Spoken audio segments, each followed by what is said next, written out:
Hey guys, இந்த வீடியோவில் என்ன பார்க்க போகிறோம்னா திருச்செங்கோடு அர்த்தநாரீஸ்வரர் கோயிலுக்கு போனோம்ல, அங்கே என்னெல்லாம் சாப்பிட்டோம் அப்படிங்கிறத ஒரு வீடியோ குட்டியாக ஷார்ட்டாக பார்க்க போகிறோம்.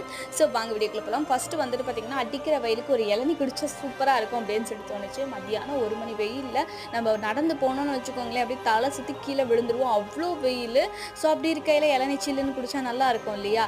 ஸோ இந்த தாத்தாட்ட இளநீ வெட்டி கொடுக்க சொல்லி கேட்டு அவங்கக்கிட்ட வந்து நல்லா சூப்பராக ஒரு இளநீ குடித்தோம். இந்த இளநீ கடை எங்கே இருக்குது அப்படின்னா, திருச்செங்கோடு தேர் அடிவாரத்தில் ஒரு தேர் இருக்கும், அதுக்கு பக்கத்துலேயே தான் இந்த தாத்தா இளநீ வித்துக்கிட்டு இருக்காரு. நல்லாவே இருந்துச்சு. அதுக்கப்புறமா மேலே பார்த்தீங்க அப்படின்னா, கோவில் வாசல்லையே வந்துட்டு ஒரு சர்பத் கடை மாதிரி போட்டிருந்தாங்க. அவங்க கிட்ட பார்த்தீங்கன்னா லெமன் சோடா வாங்கி குடித்தோம். அதோட டேஸ்ட் ஆவரேஜாக தான் இருந்துச்சு. நீங்கள் அந்த இளநீ குடிங்க, அது வேணால் சூப்பராக இருந்துச்சு.